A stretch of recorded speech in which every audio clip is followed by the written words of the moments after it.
하나님이 주시는 말씀 창세기 8장 1절로 4절 말씀, 하나님 말씀 봉독합니다.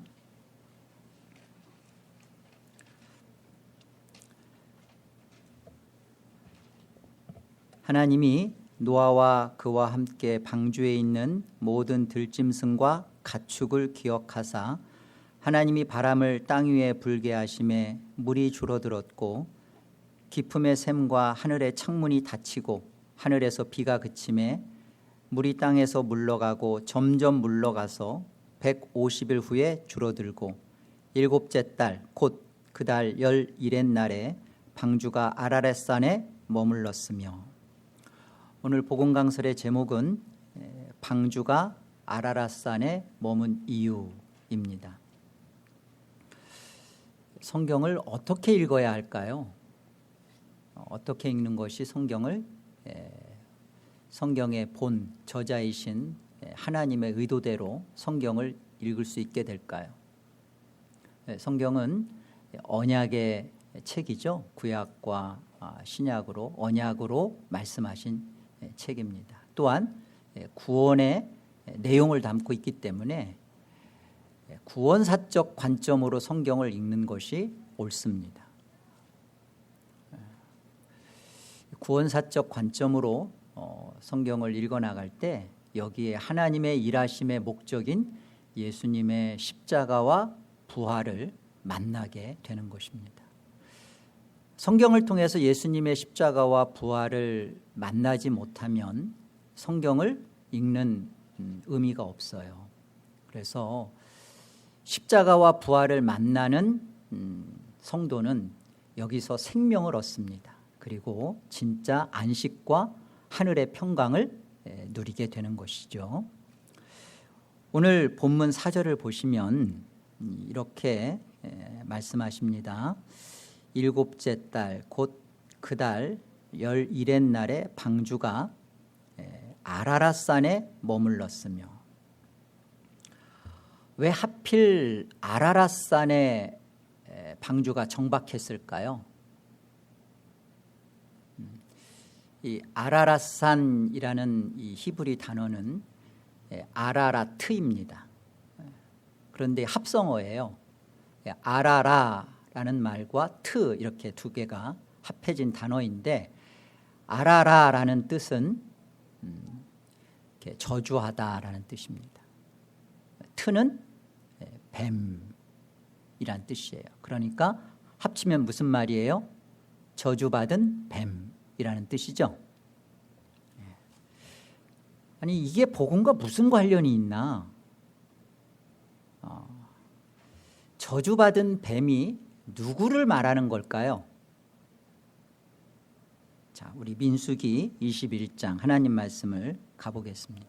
민수기 21장 4절이에요. 백성이 호르산에서 출발하여 홍해길을 따라 에돔 땅을 우회하려 하였다가 길로 말미암아 백성의 마음이 상하니라. 여러분, 지금 이 백성은 1세대입니다. 그래서 애굽에서 나와서 요 시점이 38년이 된 시점이에요. 그러니까 가데스 바네아에 지금 있습니다. 가데스 바네아에서 바로 가나안 땅으로 에돔 땅을 통과하면 바로 들어가요. 그런데 이 호르산은 아론의 산이라고 해요. 왜냐하면 아론이 거기서 죽었으니까. 그런데 이 에돔 지역에 있는 산이거든요. 그래서 바로 가나안 땅으로 이제 38년 동안 뺑뺑이를 돌았으니까 이제 바로 들어갈 수 있겠다라고 지금 이스라엘 백성들은 마음이 들떠 있었단 말이에요. 그런데 에돔 왕이 길을 내주지 않는 거예요. 그래가지고 다시 홍해길을 따라서 이 가데스 바네아에서 바란 광야로 다시 내려와서 다시 또 우회하여 에돔의 동쪽을 통하여 다시 가나안으로 들어가는 이 번거로운 광야길을 다시 시작하게 된 거예요. 그러니까 짜증이 나죠. 아니 38년 그 살고 바로 목적이 바로 이제 코앞이 가나안인데 또 돌아가? 그러니까 화딱지가 난 거예요. 그래서 5절에 보니까 마음이 상한 백성들이 하나님과 모세를 향하여 원망하죠. 어찌하여 우리를 애굽에서 인도해 내어 이 광야에서 죽게 하는가?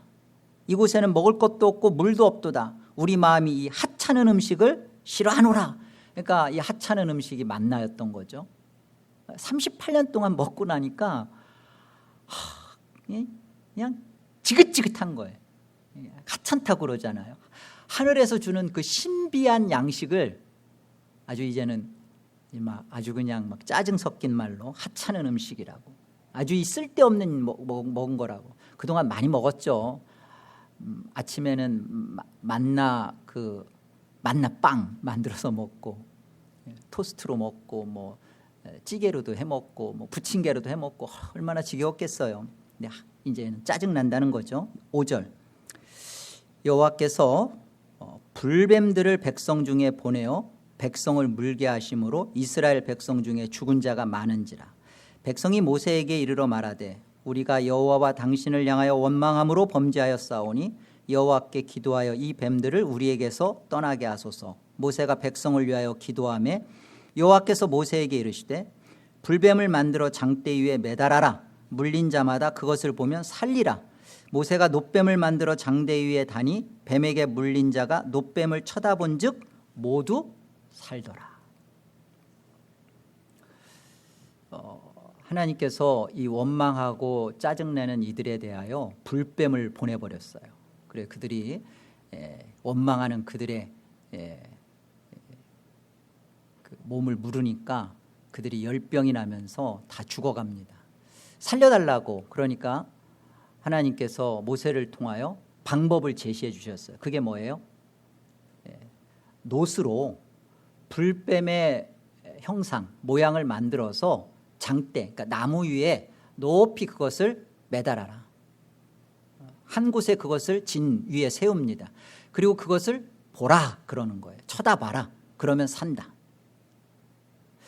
여러분, 이것이 왜 기록되어져 있고 대체 이 사건이 의미하는 바가 무엇이냐를 우리는 구속사적 관점으로 성경이 의도적으로 이 사건을 있게 했고 이것을 설명하고 있는 것을 보게 돼요.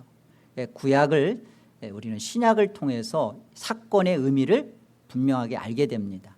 요한복음 3장에 가면 성경은 직접 이 사건이 무엇을 뜻했는지를 가르쳐 주죠. 3장 13절을 가보겠습니다. 우리 같이 한번 합독해 볼까요? 13절로 15절. 자, 함께요. 하늘에서 내려온 자 곧 인자 외에는 하늘에 올라간 자가 없느니라.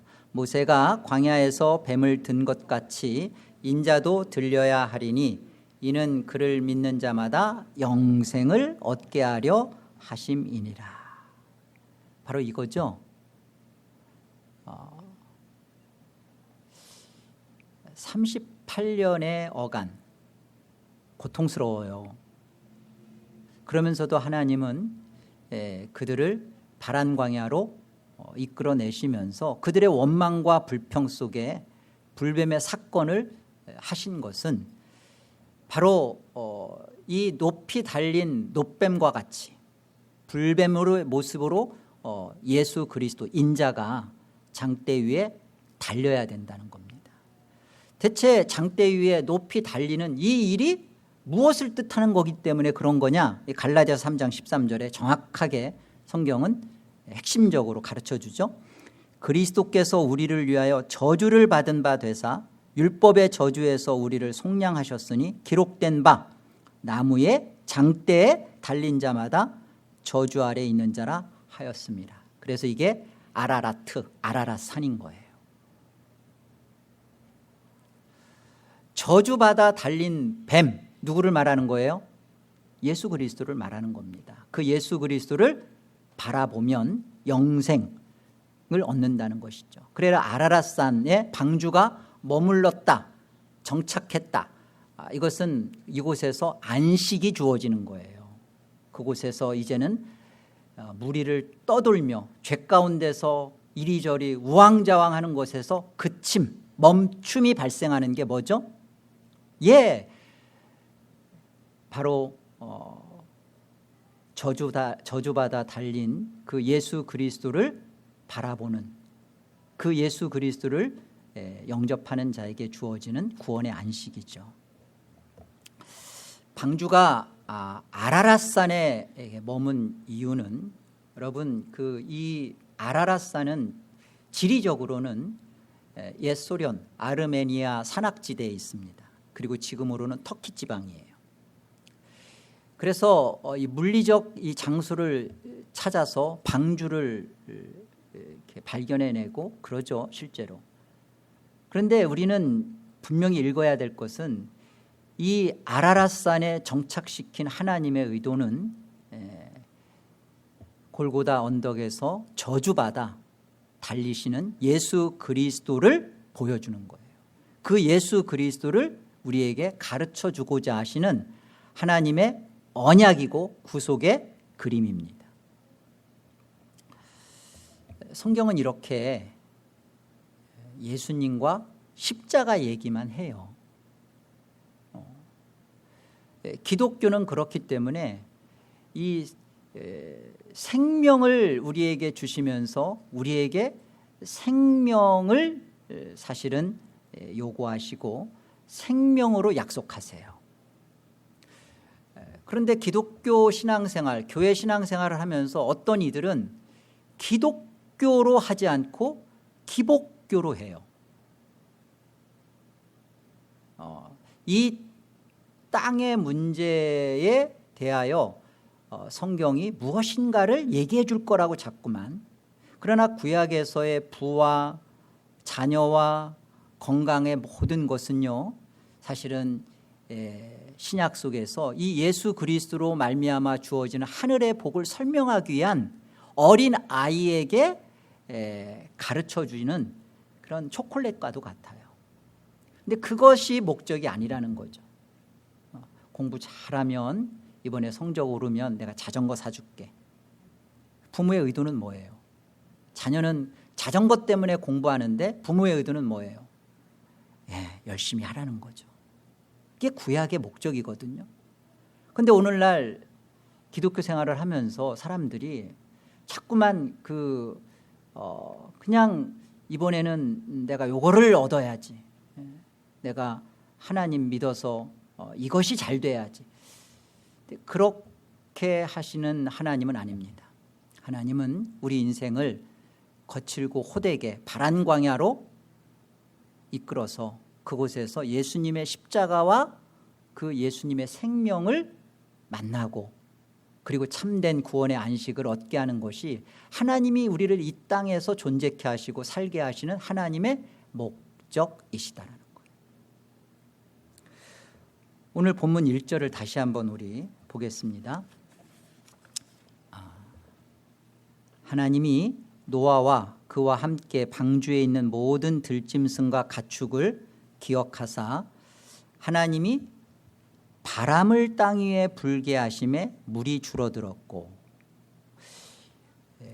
깊음의 샘과 하늘의 창문이 닫히고 하늘에서 비가 그침에 물이 땅에서 물러가고 점점 물러가서 150일 후에 줄어들었다. 여러분, 이렇게 자연적 현상으로 하나님이 바람을 보내서 물을 말리시고 물을 줄어들게 하신 것을 지금 보여주시오. 자연적으로 이렇게 하신 거예요.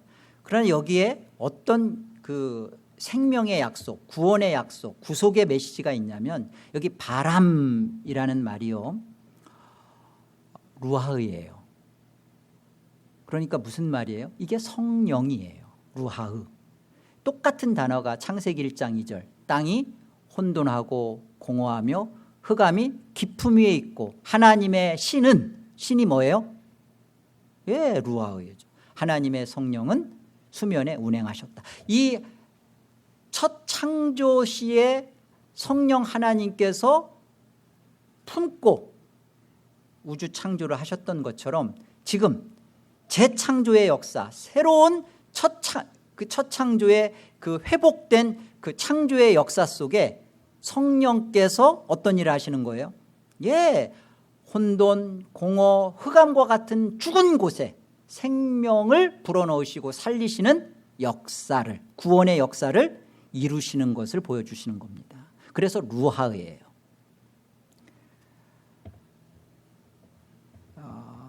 바람이 불었다라는 말은 죽은 자들을 살려내시는 구원의 역사를 가르쳐주는 것입니다.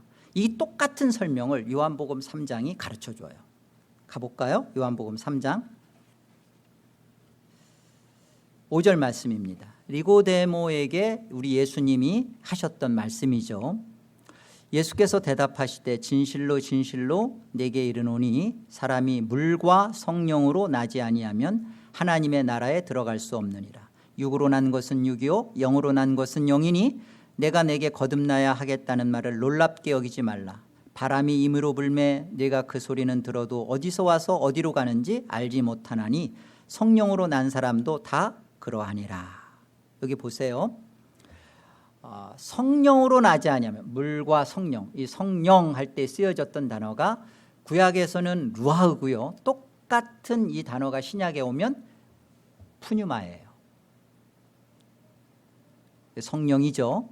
성령으로 다시 태어나야만 하나님 나라에 들어간다. 성령으로 살아난 자만 구원받는다라는 뜻입니다. 그리고 6절 육으로, 육이라는 것은 사륵스고요, 육으로 우리 바디를 말하는 게 아니에요. 우리의 그 죄된 그 속성, 아담의 그런 죄된 속성으로는 다시 그것이 되는 것이 아니라 여기 영으로 난 것이다 할 때 영이 성령이에요. 같은 성령이에요. 그래서 푸뉴마입니다. 푸뉴마, 내가 내게 거듭나야겠다는 말 놀랍게 여기지 말라. 바람이, 여기 바람이 뭘까요? 네, 구약에서는 루하고 지금 푸뉴마입니다. 바람이 임의로 불매. 그러니까 바람이 지금 어디서 와서 어디로 가는지 알지 못하듯이 성령의 역사가 그러하다라는 것을 설명하는 거죠.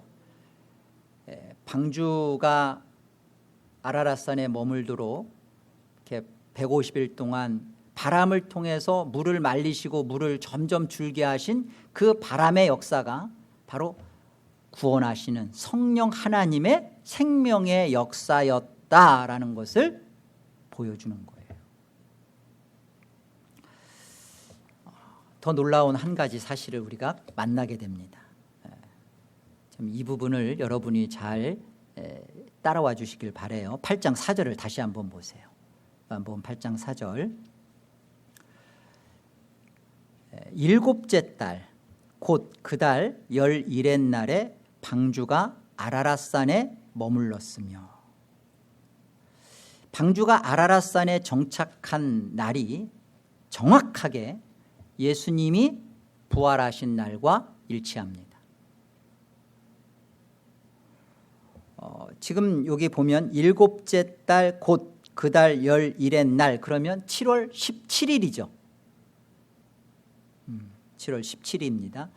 근데 이 7월 달을요, 하나님께서 6월절을 제정하시면서 1월 달로 바꿔버리세요. 지금 아직 출애굽해서 6월절이 시작되지 않았으니까 지금은 7월인 거예요. 그런데 이제 하나님이 출애굽 하면서 6월절 어린 양을 잡게 하시고 그 6월절을 이스라엘의 해를 출발하는 첫 달로 하나님이 명하세요. 그래서 7월을 1월로 바꾸신단 말이에요. 자, 우리 같이 확인해 보겠습니다. 출애굽기 12장을 가보세요. 출애굽기 12장 1절입니다. 여호와께서 애굽 땅에서 모세와 아론에게 일러 말씀하시되 이 달이 지금 7월입니다. 이 달을 너희에게 달의 시작 곧 해의 첫 달이 되게 하고 1월을 되게 하라는 거죠. 그러니까 7월을 지금 1월로 바꾸시는 거예요, 하나님이. 그 중간에 뭐가 있냐면 이제 6월절을 말씀하시는 거예요. 너희는 이스라엘 온 회중에게 말하여 이르라. 이달 열흘에 너희 각자가 어린 양을 취할지니 각 가족대로 그 식구를 위하여 어린 양을 취하되 그 어린 양에 대하여 식구가 너무 적으면 그 집의 이웃과 함께 사람 수를 따라서 하나를 취하며 각 사람이 먹을 수 있는 분량에 따라서 너희 어린 양을 계산할 것이며 너희 어린 양은 흠없고 일련된 수컷으로 하되 양이나 염소 중에서 취하고 이달 열 나흘날까지 간직하였다가 해질 때 이스라엘 회중이 그 양을 잡고 그 피를 양을 먹을 집 좌우 문설주와 임방에 바르고. 이 달이라고 얘기하는 지금은 보세요. 지금 6월절이 속해 있는 달인데 우리 한국도 양력이 있고 음력이 있죠. 그러니까 이스라엘은 애굽에서 지금 430년 동안 애굽력, 그러니까 이스라엘로 말하면 민간력이에요. 그 민간력으로는 지금 6월절이 7월이에요. 7월인 거예요. 그런데 우리 한국에 음력이 있듯이 이 6월절이 4월인 거예요. 그러니까 똑같은 6월절인데 애굽력으로 보면 7월이고 태양력으로 보면 4월인 거예요. 그런데 하나님은 이 7월이고 4월인 이것을 1월로 해라. 지금 그렇게 하시는 거예요. 에덴 개혁장로교에 이제 등록할 때 한가족 공부하면서 마지막에 이제 IQ를 여쭤볼 겁니다. 그래서 여기 보세요. 2절에 보면 이 달을 너희에게 달의 시작 곧 해의 첫 달 1월이 되게 하라고 말씀하시죠. 그리고 출애굽기 13장에 가보시면 13장 3절을 보세요. 모세가 백성에게 이르되 너희는 애굽 땅 종되었던 집에서 나온 그날을 기념하여 유교병을 먹지 말라. 여호와께서 그 손의 권능으로 너희를 그곳에서 인도해 내셨습니다. 4절 아비벌 이날에 너희가 나왔으니. 그러니까 1월이 아비벌이에요. 지금 이스라엘은 1월을 아비벌이라 그럽니다. 바벨론 포로로 갔다가 돌아와서 이 아비벌을 똑같은 아비벌을 말로만 그냥 니산월로 바꿨을 뿐이에요. 아비벌입니다. 하나님이 그렇게 하신 의도가 있어요. 우리 출애굽기 12장 다시 한번 가보세요. 출애굽기 12장 이게 중요합니다. 자, 2절을 보세요. 이 달을 7월이며 4월인데 너희에게 달의 시작 곧 해의 첫 달 1월로 삼아라 라고 말씀하시고 3절 너희는 이스라엘 온 회중에게 말하여 이르되 이 달 그죠? 그러니까 1월이 되는 거예요. 이제 1월 열흘에 6월절 해당되는 그 10일에 너희 각자가 어린 양을 취해서 그 가족대로 그 식구를 어린 양을 그러니까 이 어린 양을 10일 날 자기가 제사로 드릴 각을 떠서 잡아 죽일 이 어린 양을 10일 날 딱 취하는 겁니다. 10일 날부터 데리고 있는 거예요. 그리고 6절 보세요. 이달 열 나흔 날까지 간직하였다가 해질 때 이스라엘 회중이 그 양을 잡는 겁니다. 그러니까 14일 날 그러니까 그 1월 14일로 말씀드리면 14일 날 그러니까 10일 날까지 양을 취해서 4일 동안 데리고 있다가 14일 날 저녁에 어떻게 해요? 죽이는 거예요.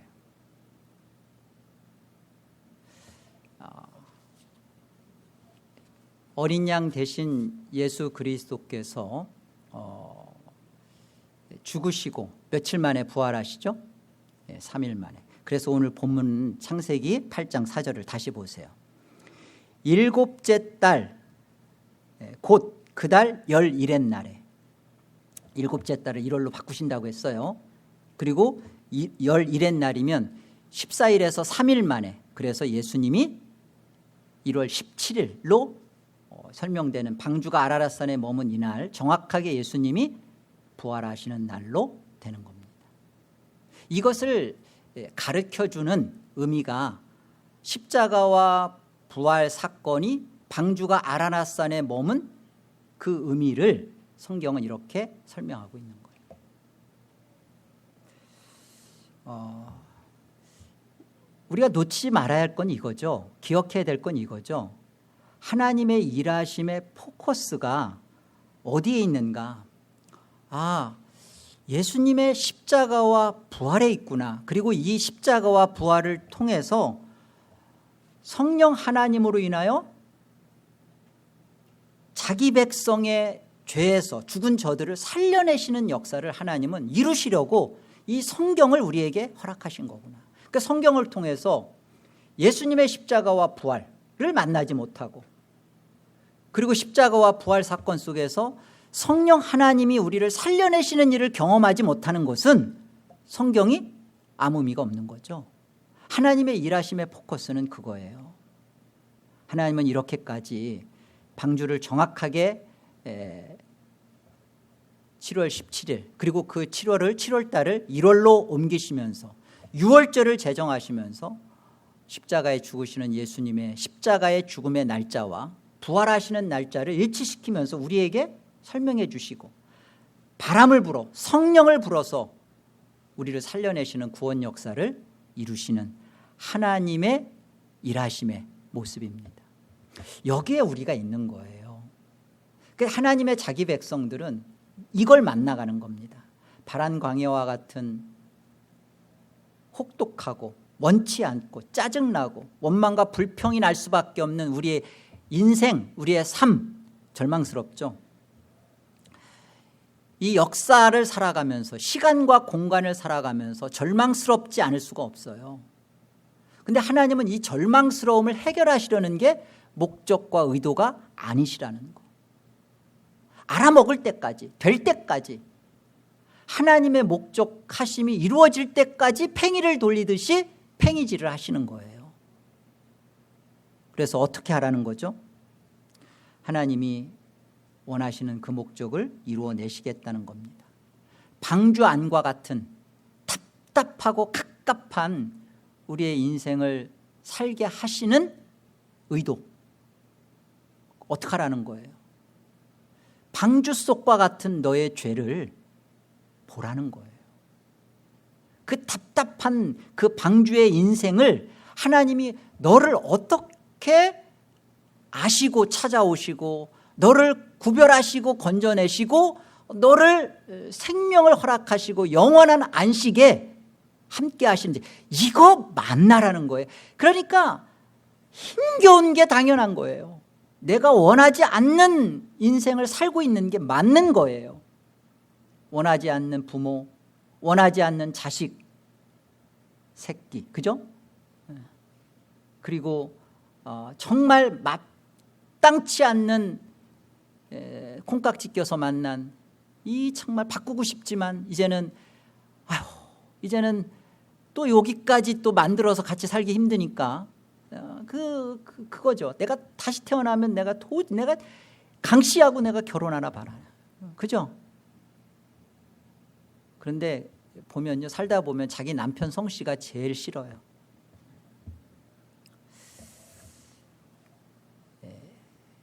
자연주의 세계관 속에서 보면 가장 대표적인 게 불교예요.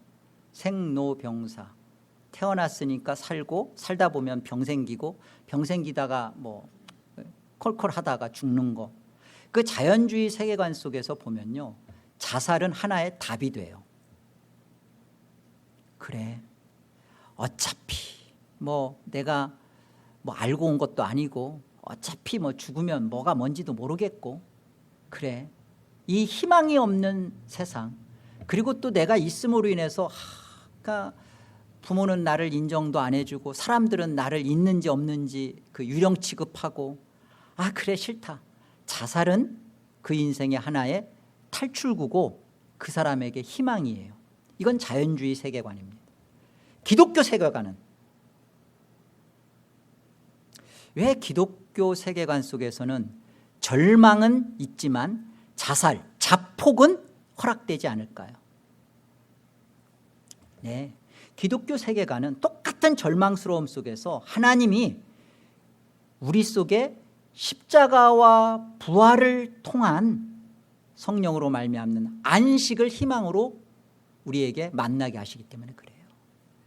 고통의 끝자락으로 가는데 기독교의 가치관은 기독교의 사고방식은 이 속에서 소망의 하나님을 만나서 환호를 친다니까요. 그래, 맞다.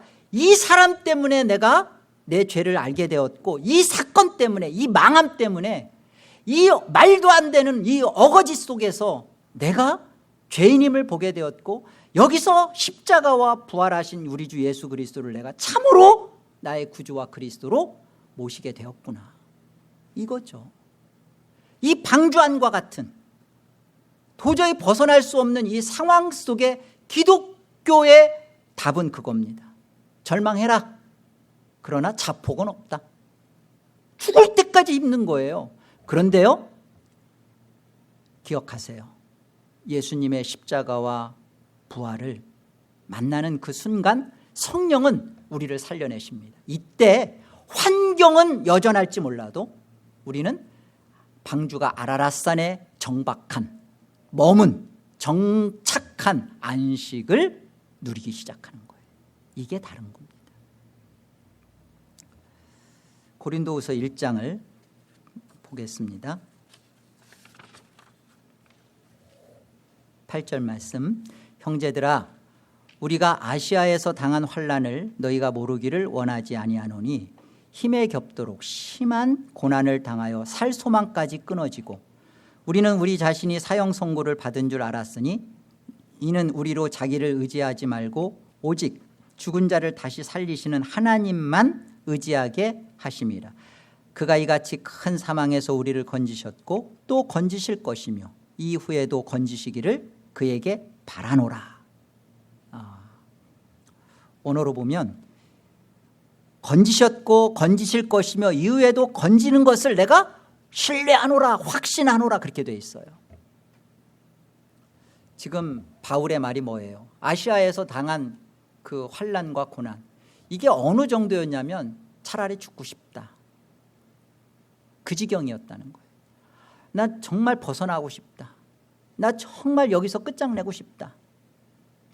나 정말 떠나고 싶다.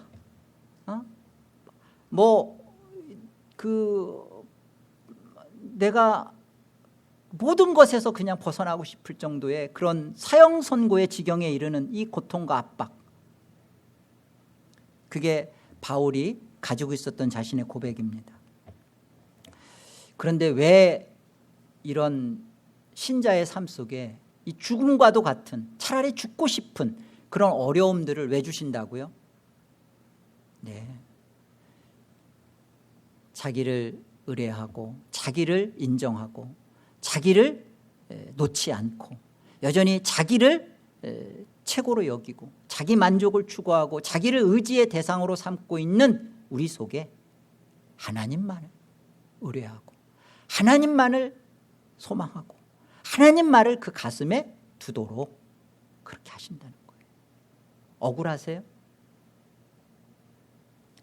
이 땅에서 하나님 없이 여러분의 자기 힘과 목적대로 되는 대로, 꿈꾸는 대로, 하고 싶은 대로, 만나고 싶은 그 사람 만나서 누리고 싶은 거 다 누리고 살다가 마지막에 눈 감을 때는 어디로 가는지도 알지 못하고 끝없는 그 밑도 끝도 없는 흑암의 어두움 속으로 끝없이 영원히 떨어져가는 그 지옥의 나라, 장담 없는 그 인생을 여러분 원하세요?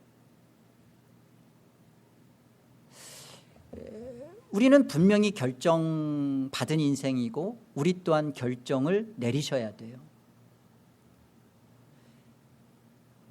기독교냐 기복교냐, 나는 신앙을 하는 것이냐 종교를 하는 것이냐. 하나님께서 아라랏산에 방주를 머물게 하신 이유는 우리를 위해서입니다.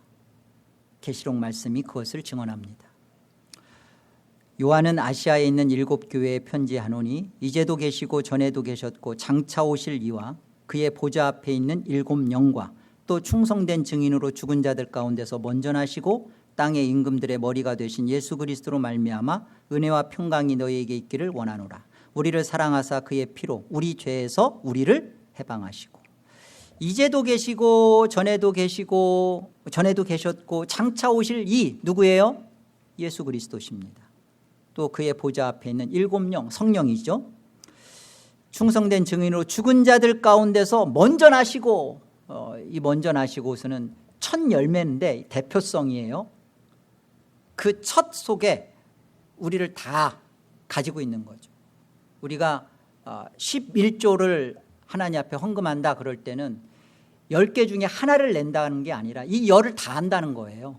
이 대표로 이걸 하나님 앞에 내놓는다는 것인 거죠. 그래서 지금 먼저 나시고 죽은 자들 가운데서 먼저 살아나시고 이 말은 예수 그리스도께서 죽음을 겪으시고 살아나신 그 속에 있기 때문에 예수님이 대표시고 순서적으로 예수님이 첫 열매 되신 것 같이 반드시 우리 안에 있었던 일이고 있을 것이고 있고야 말 일이고 지금 그 얘기를 하는 겁니다. 그래서 뭘 어떻게 하시겠다는 거예요? 죄에서 우리를 반드시 해방시키겠다는 거예요. 건지셨고 건지시는 중이고 건져내고야 말겠다. 이것이 예수님의 십자가와 부활이 있는 이유고 방주가 아라랏산에 머문 이유예요. 예수님은 왜 몸을 입으시고 십자가에 죽으셨는가? 왜 예수님은 1월 17일에 정확하게 부활을 이루셨는가? 왜 그러신가? 이유가 뭔가? 네, 하나님의 영원한 생명책에 만세전에 기록되었던 나를 죄에서 해방시키시고 그리고 그 부활 속에 주어지는 영원한 하늘의 안식을 우리에게 주시고자, 그거죠. 여러분, 예수님이 십자가에 죽으시고 안식 후 첫날, 그러니까 8째 되는 날이에요. 그래서 8은 부활의 숫자입니다. 노아 방주에 몇 명 있었어요? 네. 이 안식 후 첫날 8째 되는 날 저녁에 예수님께서 문을 닫고 유대인들 때문에 두려워 벌벌 떨고 있는 제자들에게 쑥 들어오십니다. 그리고서는 너희에게 뭐가 있을지어다? 평강이 있을지어다. 막 놀래죠. 그러니까 예수님이 두 손과 옆구리를 보여주시면서 나다 그러니까 제자들이 이제야 예수님인 줄 알아보고 막 기뻐합니다. 그러니까 예수님이 또다시 너희에게 평강이 있을지어다 그러시면서 예수님이 숨을 내쉬며 성령을 받으라. 십자가에 죽으시고 부활하신 예수님께서 성령을 통하여 이들 제자들에게 성령을 받도록 말씀하셨고 그 성령은 정확하게 약속하신 성령으로 오순절 성령으로 임하셔서 제자들을 바꿔내시는 거예요. 우리 속에도 이 일이 동일하게 벌어지는 겁니다. 예수님이 십자가에 와서 죽으시고 살아나신 것은 우리를 위한 하나님의 일하심이에요. 그 사실이 말씀을 통하여서 그러하구나 믿어졌을 때 성령께서 우리를 살려내십니다. 이 사실을 받아들이지 않는 자에게 성령이 일하시지 않죠. 왜? 성령은 믿음을 통하여 그리스도와 우리를 묶으시니까. 여러분 안에 오늘 방주가 아라랏산에 머물게 된 것은 바로 내가 예수님의 십자가와 부활을 만나도록 한 하나님의 구원사적 그림이구나. 맞구나. 이 사실을 성경은 나에게 증언하셨구나. 틀림없이 하나님은 선포하셨구나. 이 사실을 여러분이 믿음으로 영접하시기를 바랍니다. 그러면 여러분 성령께서 여러분에게 그토록 지긋지긋했던 여러분에서의 사륵스와 같은 죄에서 여러분을 자유케 하시고 건지실 것이고 마침내는 건져내고야 마신 하나님의 일하심 여러분을 책임지실 겁니다. 그 일하심 안에서 살아난 자들이고 이미 이 구원의 안식 속에 성령의 살려내심 속에 있는 자들은 이제 어떤 삶을 사는 자들이에요? 예, 부활로 말미암아 주어지는 안식과 평강을 누리는 삶을 사는 것입니다. 이게 성도의 삶이에요. 삶은 여전할지라도 절망으로 가지 않고 안식과 평강으로 가는 이 삶이 저와 여러분에게 허락된 삶이고 우리 것의 삶입니다. 여러분 누리시고 이 영광을 맛보시고 이 영광의 은혜를 하나님께 감사 돌리며 승리하시는 복 복된 여러분 다 되시기를 주의 이름으로 축원합니다. 기도하겠습니다. 하나님, 은혜를 감사합니다.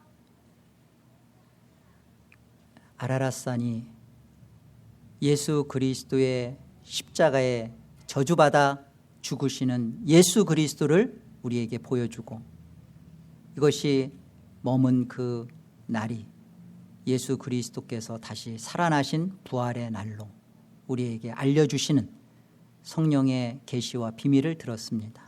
하나님, 이렇게 성경이 우리의 구원을 약속하고 구원을 설명하는데, 하나님, 우리가 이 십자가와 부활을 믿음으로 받아들이고 믿음으로 영접하는 참된 구원 역사가 있게 하여 주시옵소서.